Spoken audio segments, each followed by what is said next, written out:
Hello, everybody. Thank you for tuning in to the Liberty Report. With me today is Daniel McAdams, and Daniel, good to see you. How are you, Dr. Paul? Doing well, doing Good, well. good. Want to talk about the privacy of the American citizen, but we shouldn't have to do this. It's been protected for a long time with the Fourth Amendment. But as we well know, the Fourth Amendment is not held in high regards in Washington for a long time. But it looks like there's another attack on it, and it's something that we worked on for years, and that has to do with the FISA surveillance, the spying on Americans without search warrants. It's probably no more complicated than that. And it has grown systematically, and of course, right now the renewal for FISA is up, and it gave a chance for some of the good guys to try to make it a lot better. Instead, the Republican leadership want to make it a lot worse. And it looks like they've had a token victory here. I hope it's a token victory because they have voted on it today, and the vote didn't go well for us. But this got out of hand really after 9/11. FISA has been around since 1978, and it was more or less related to making sure that we knew that the CIA and others were obeying the law.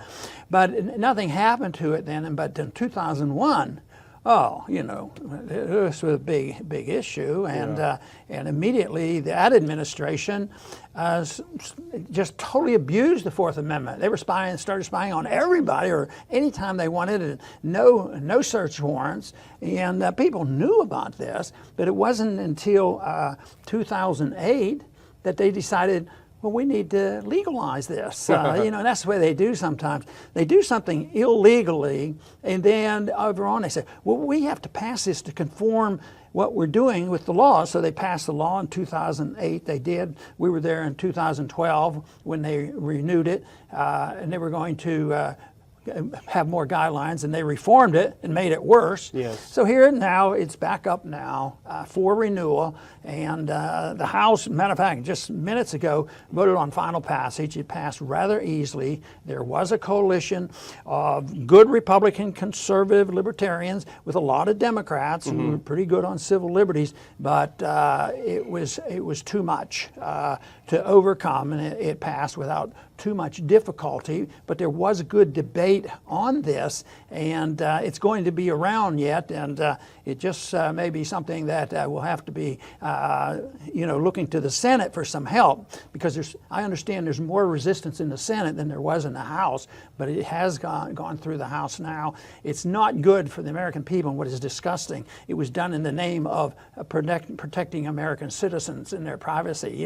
It's just exactly opposite of what they do. It reminds me about why we go to war, unconstitutional war, to protect our Constitution and protect our freedom. Well, that's what they were doing today. They were protecting the liberties of the American people by further undermining the protection of the Fourth Amendment.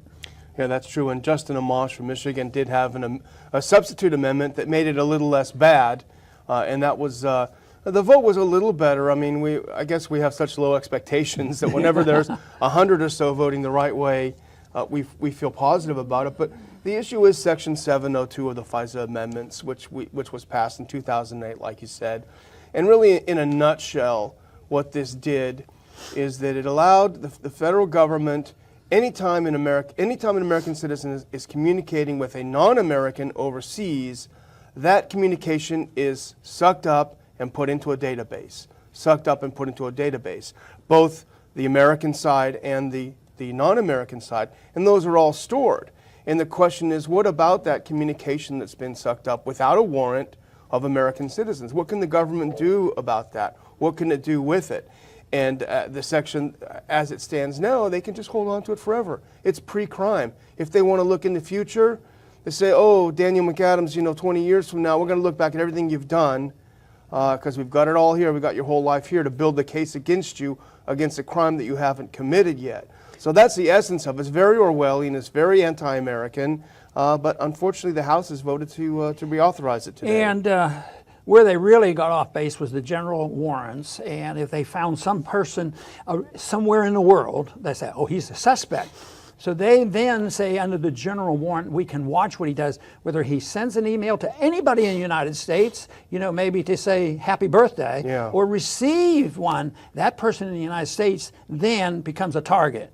And this was being discussed already. As a matter of fact, it was in 2013 that Snowden did us all a big favor and brought this to light. And I think it's a bigger issue now, and the debate is much more active than a few years ago. But even the FISA courts that rule over and are supposed to grant the warrants said that the surveillance went all overboard. And they said, you're not reading the law right. You don't have this authority to go either way and have this massive surveillance. That's the reason that this bill is being billed now. It isn't just to continue it. Justin wanted to make it better and cut down and make it more difficult and conform the best he could with the Fourth Amendment.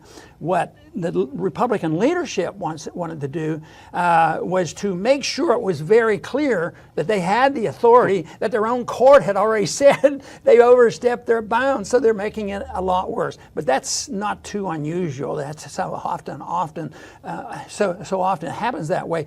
They have a program, it's not going well, and people will suggest maybe it's not constitutional. Oh, we'll fix it. Yeah. And you know what happens. And Judge Napolitano, who was always so great on these things, he had a great article we both read this morning, and he explained the whole point of the Fourth Amendment. To those of us, it's easy to forget.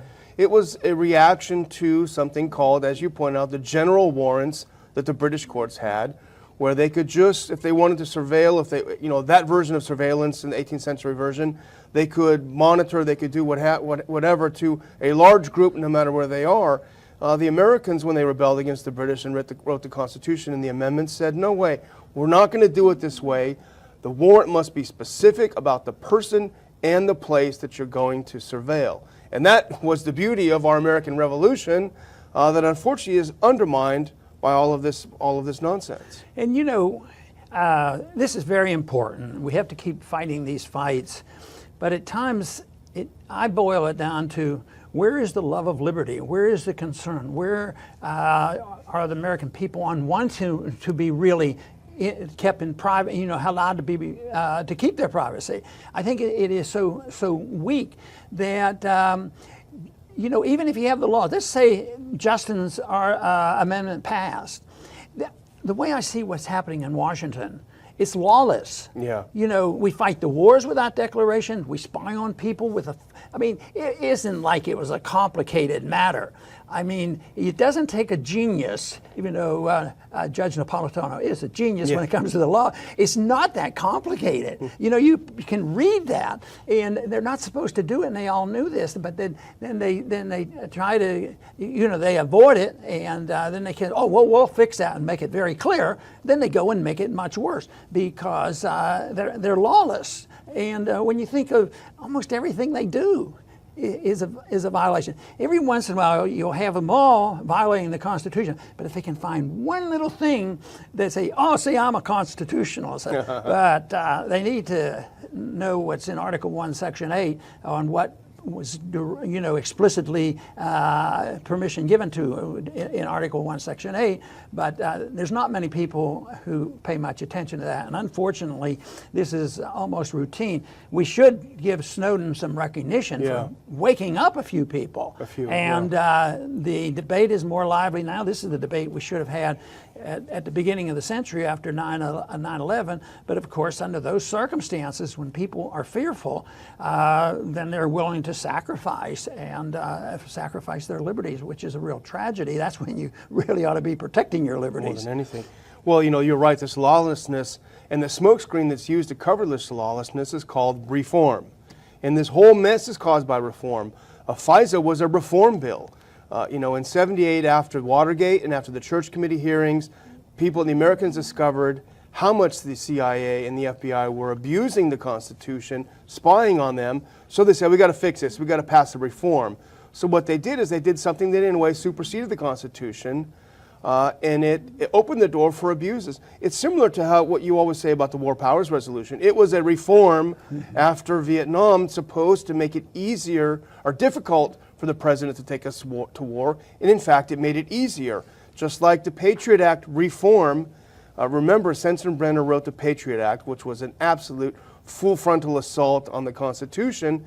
After the Snowden revelations, there was an outcry, and they said, oh, don't worry, we're going to reform it. We got the Freedom Act, and all that did is it codified in law all the illegal things they were doing in the Patriot Act. So reform is a very as a four-letter word, I think.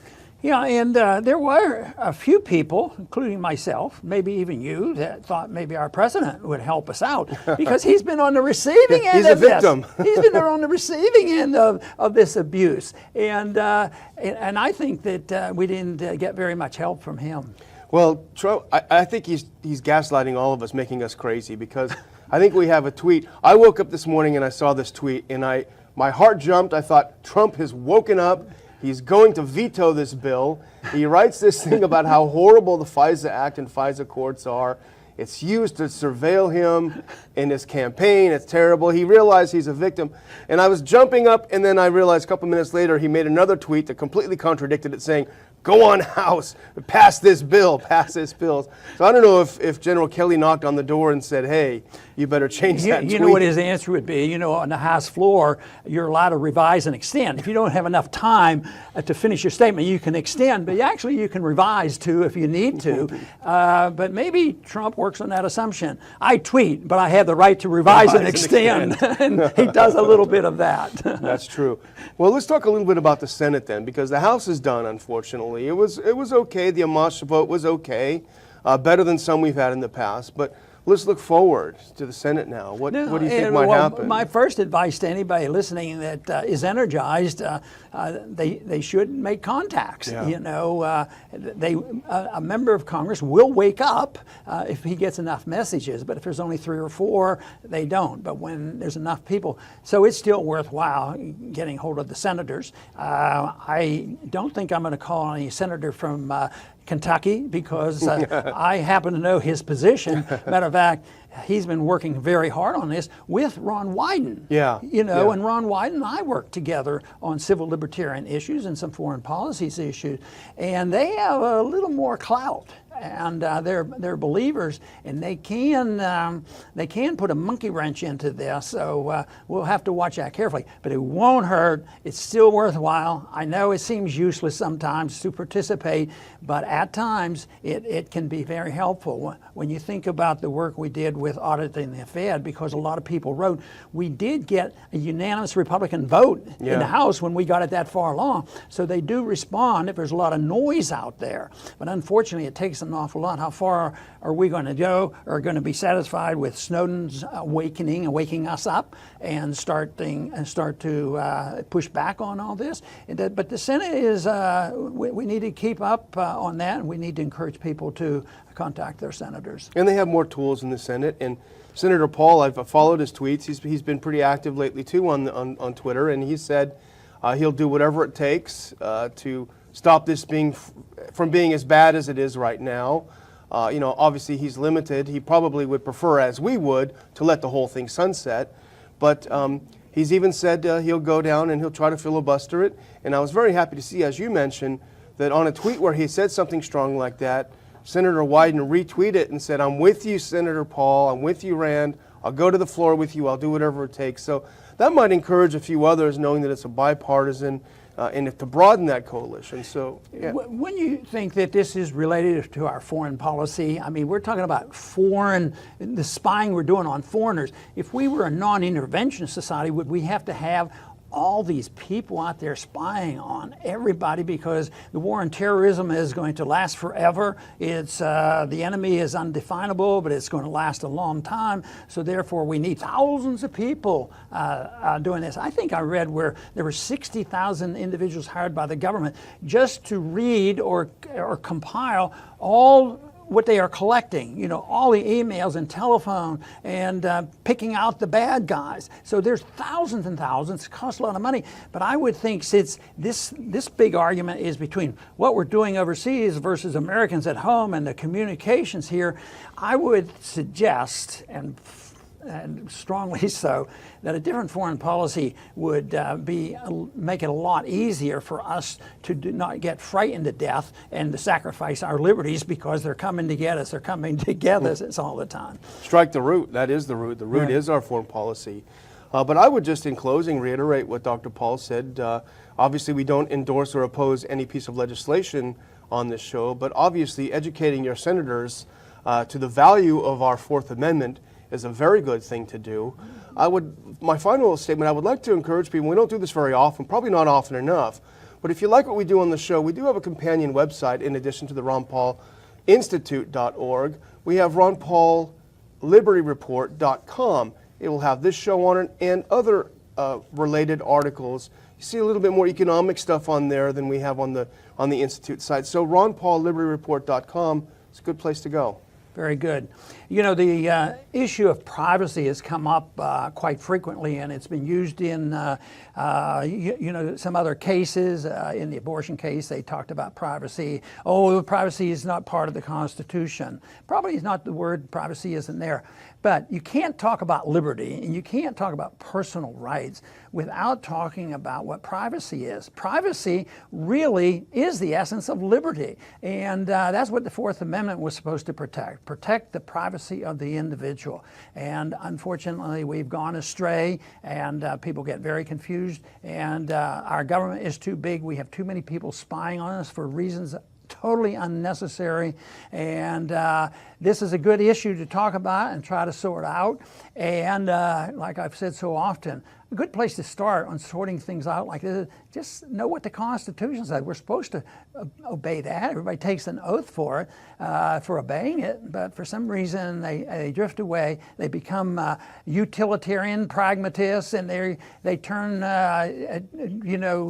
reform into something that is going to be constitutional. As long as you're reforming something, you're defending the Constitution. It's completely wrong. We ought to defend liberty, and we ought to observe the Constitution when the Constitution is providing us the tools to defend liberty. I want to thank everybody for tuning in today to the Liberty Report. Please come back soon.